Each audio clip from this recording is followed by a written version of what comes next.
RTL Réunion. On refait la réunion. La suite avec vous, Alex. Bienvenue sur RTL Réunion. Bonjour Monsieur Michel, bonjour Monsieur Bassan et bonjour Monsieur Rabou. Bonjour Alex. Monsieur Rabou, je voudrais revenir sur la définition de la démocratie que vous avez donnée hier à un auditeur. Vous avez dit on vote et ensuite on délègue le temps d'un mandat. Bon, je vous résume un peu, mais je vous trahis pas. Alors, mon dictionnaire à moi, c'est pas le Rabou, c'est le Robert. Et aucune allusion des politiques. Lequel, Thierry ou Didier? Aucune allusion. Voilà. Et donc, j'ai lu dans le Robert qu'a priori nous serions dans ce qu'on appelle une démocratie représentative, c'est-à-dire dans laquelle le pouvoir du peuple est délégué à des représentants par le biais de l'élection. Ce qui a disparu dans votre définition, Monsieur Rabou, c'est le mot pouvoir, le pouvoir détenu à la base par le peuple et que le peuple confie à des représentants au travers du suffrage. Que ce soit un suffrage avec un tirage au sort ou pas, pour reprendre ce que disaient les électeurs précédents avant. Alors, il y a démocratie si celui qui gagne l'élection dispose réellement du pouvoir. S'il a le pouvoir de mettre en œuvre son programme, s'il a le pouvoir de répondre à l'attente légitime de ceux qui ont voté pour lui. Mais aujourd'hui, on ne peut plus parler de démocratie parce que pour tout ce qui est essentiel, nos élus n'ont plus le pouvoir. Même tirés au sort, ils n'ont plus le pouvoir. Aujourd'hui, les lois françaises, comme par exemple la loi Macron qui déchaîne tant de passion, ce ne sont presque toutes que des transpositions de ce qu'on appelle les GOP, les grandes orientations de politique européenne. C'est pas moi qui le dis, il suffit d'aller le lire, c'est l'article 17 du traité de l'Union européenne. Et la Commission européenne qui élabore tous ces canevas de nos lois, figurez-vous qu'elle est composée de membres qui ne sont élus par personne. Ensuite, vous avez la politique monétaire de l'euro qui plombe notre économie. Cette politique monétaire, elle est décidée à la Banque Centrale Européenne, la BCE à Francfort, et là encore, par des gens qui sont élus par personne. Après, vous avez ce qui est défense, diplomatie, politique étrangère. Alors là, c'est carrément dicté par Washington, puisque, comme vous le savez, nous appartenons à l'OTAN désormais. En fait, la marge de manœuvre d'un élu, elle est très réduite.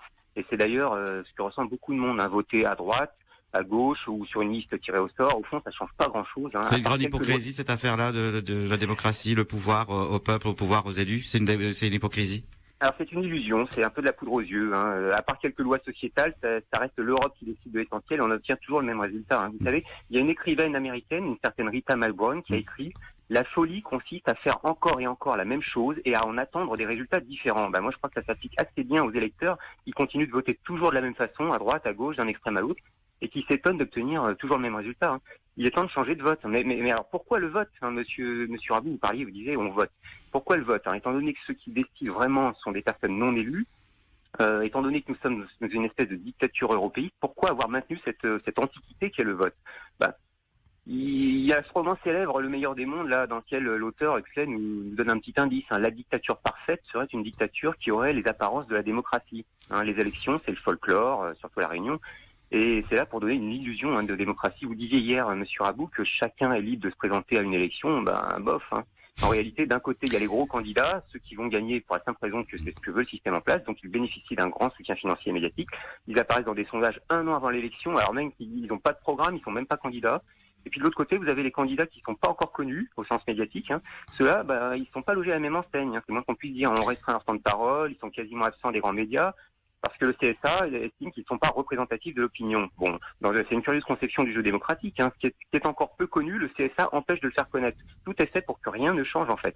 Pour conclure, je conclue vite fait, Dans ce contexte, moi je dirais que votre rôle de journaliste, messieurs, il est d'oser reprendre votre liberté de parole pour plus contribuer à entretenir cette illusion de démocratie. Il y a une partie du peuple qui est unie pour rétablir la démocratie, la vraie. Et ce peuple uni, il a besoin de ces journalistes, il a besoin de votre aide. C'est l'union du peuple pour rétablir la démocratie, c'est l'UPR. Nous y sommes.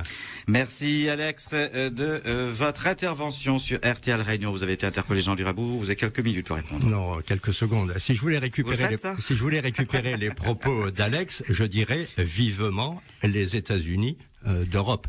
Pour le reste, je citerai Churchill, tout le monde connaît sa phrase quand il dit que on n'a rien inventé de mieux que la démocratie. Et si c'est l'Europe qui gouverne, créons les États-Unis d'Europe comme il y a les États-Unis d'Amérique. Il a tenu son pari de parler en quelques secondes. Je suis extrêmement content parce que je vais bientôt arrêter la radio, mais sur une bonne nouvelle. Notre ami Jean-Louis, mon ami Jean-Louis, a enfin compris que ce qui gouvernait le monde, c'était les États-nations. Et les États-Unis d'Amérique, ça serait formidable. Merci à Alex pour cet exposé. Effectivement, il a raison. En France, la justice est rendue au nom du peuple français. Et on dit même que la loi est l'expression de la volonté commune. Et lorsque des candidats inconnus, donc qui ne sont pas illustres, se présentent, ils sont hors système. Et le système les rejette. Et moi, je pense que seuls les poids lourds peuvent réussir à obtenir le pouvoir, parce que faire de la politique, c'est obtenir le pouvoir. Il est 8h30, RTL Réunion. Dans 20 secondes, la suite avec vous, Tulsi, puis Pascal. Sur RTL Réunion, on refait la réunion. Olivier Bassan, Jean-Louis Rabou, Éric Michel. Très rapidement, je voudrais simplement rappeler que les États-Unis d'Amérique ont obtenu leur indépendance, l'indépendance des États-Unis d'Amérique, grâce à la France qui a financé la guerre d'indépendance.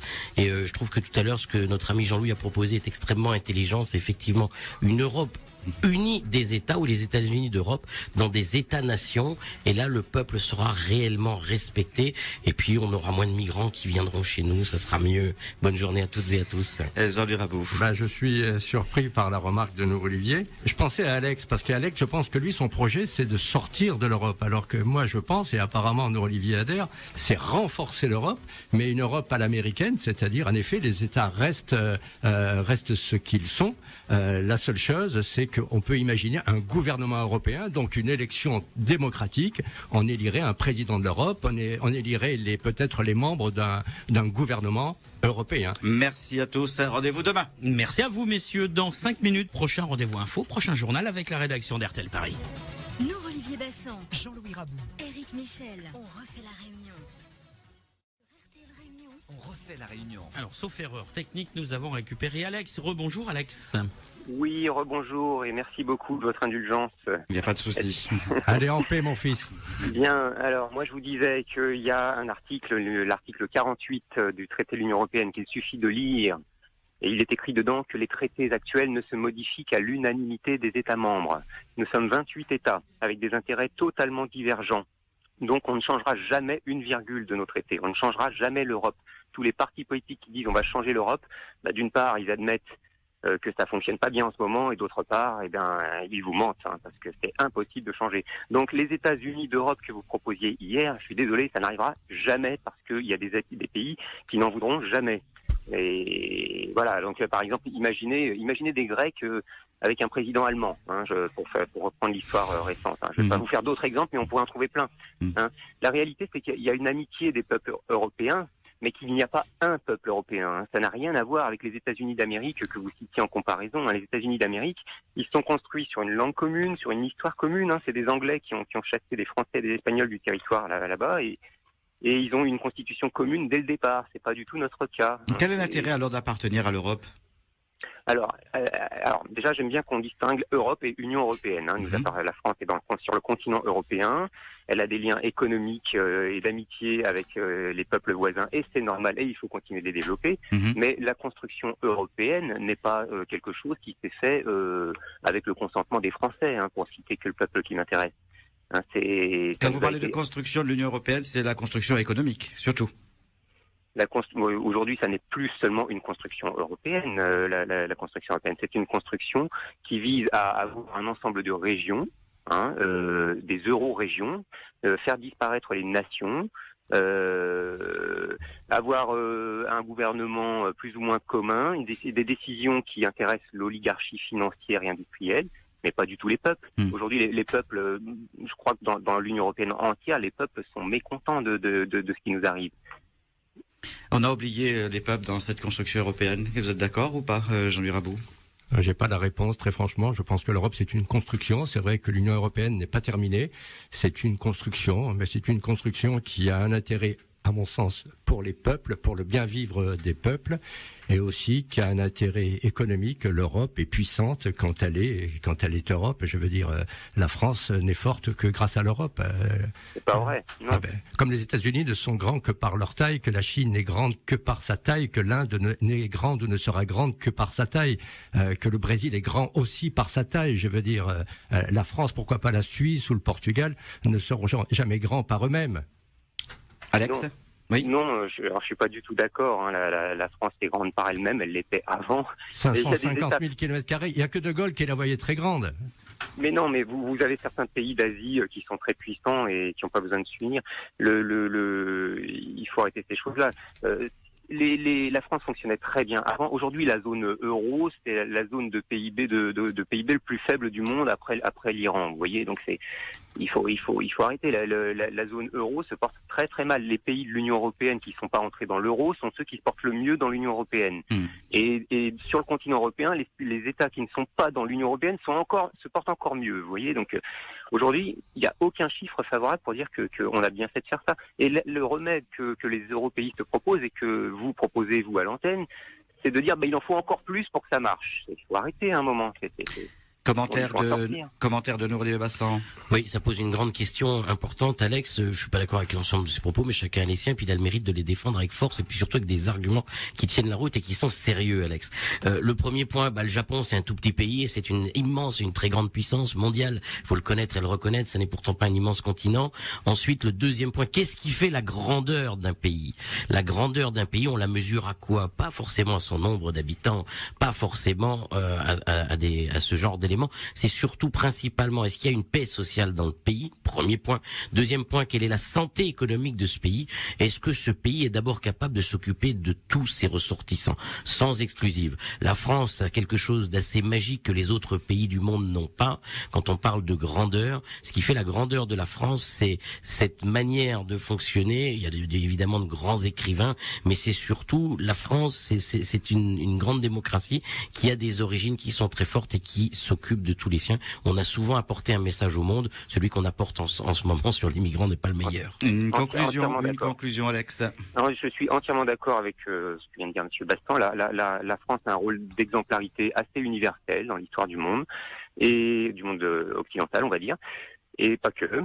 Et je peux dire que si la France quittait l'Union européenne, tous les pays nous suivraient. Voilà. Merci Alex de l'avoir dit sur RTL Réunion. Bonne journée à vous, à très bientôt. Jean-Louis Rabou, oui. Non, je veux juste dire que l'Union européenne, c'est la première puissance commerciale de la planète. C'est 30% de la richesse mondiale, c'est 500 millions d'habitants. Alors c'est vrai que le nombre ne fait pas forcément la puissance, mais le nombre, et je recite mes exemples, États-Unis, Chine, Russie, Inde, à part le Japon, c'est vrai que le Japon est un peu une exception, mais c'est une réalité. C'est une réalité. L'Europe, l'Union européenne, c'est 30% de la richesse mondiale. Je me permets de revenir là-dessus. On peut pas laisser dire ne pas dire la vérité. La vérité aujourd'hui, c'est qu'il y a 7,5 milliards d'individus sur la surface du globe terrestre. 1,3 milliard de Chinois, 1,1 milliard d'Indiens, puis ensuite le reste se répartit. L'Afrique va doubler sa population et la puissance économique mondiale, elle est détenue par ce qu'on appelait avant les pays émergents. Vous avez encore les États-Unis qui sont extrêmement forts économiquement, mais surtout la Chine et l'Inde, et puis l'Afrique à nos portes avec une croissance à 2 chiffres, pardonnez-moi. Messieurs, merci RTL Réunion pour la refaire, cette réunion. Merci pour votre patience au standard.